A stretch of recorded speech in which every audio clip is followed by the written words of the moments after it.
अथ 40 सर्गः। श्रुत्वा तु वचनम् तस्य वायसूनोर्महात्मनः उवाचात्महितम् वाक्यम् सीतासुरसुतोपमा। त्वाम् दृष्ट्वा प्रियवक्तारम् सम्प्रहृष्यामि वानर। अर्धसञ्जातसस्येव वृष्टिम् प्राप्य वसुन्धरा।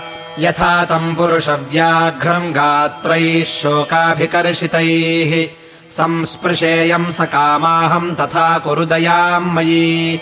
अभिज्ञानम् च रामस्य दद्या हरिगणोत्तमा। क्षिप्तामिषीकाम् काकस्य कोपादेकाक्षिशातनीम्। मनःशिलायास्तिलको गण्डपार्श्वे निवेशितः। त्वया प्रणष्टे तिलके तम् किल स्मर्तुमर्हसि। सवीर्यवान् कथम् सीताम् हृताम् समनुमन्यसे। वसन्तीम् रक्षसाम् मध्ये महेन्द्रवरुणोपमा। एष चूडामणिर्दिव्यो मया सुपरिरक्षितः। एतम् दृष्ट्वा प्रहृष्यामि व्यसने त्वामिवानघ। एष निर्यातितः श्रीमान् मया ते वारिसम्भवः। अतः परम् न शक्ष्यामि जीवितुम् शोकलालसा।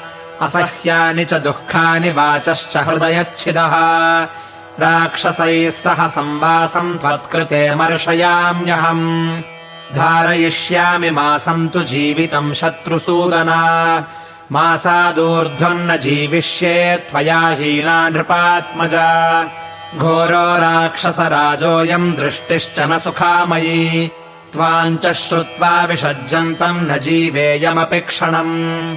वैदेह्यावचनम् श्रुत्वा करुणम् साश्रुभाषितम्। अथाब्रवीन्महातेजा हनूमान् मारुतात्मजः। त्वच्छोकविमुखो रामो देवि सत्येन ते शपे। रामे शोकाभिभूते तु लक्ष्मणः परितप्यते।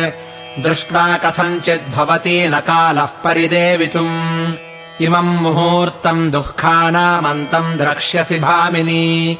तावुभौ पुरुषव्याघ्रौ राजपुत्रावनिन्दितौ। त्वद्दर्शनकृतोत्साहौ लङ्काम् भस्मीकरिष्यतः। हत्वा तु समरे रक्षो रावणम् सह बान्धवैः। राघवौ त्वाम् विशालाक्षि स्वाम् पुरीम् प्रतिनेष्यतः। यत्तु रामो विजानीयादभिज्ञानमनिन्दिते। प्रीतिसञ्जननम् भूयस्तस्य त्वम् दातुमर्हसि। सा ब्रवीद्दत्तमेवाहो मयाभिज्ञानमुत्तमम्। एतदेव हि रामस्य दृष्ट्वा यत्नेन भूषणम्। श्रद्धेयम् हनुमन्वाक्यम् तव वीर भविष्यति।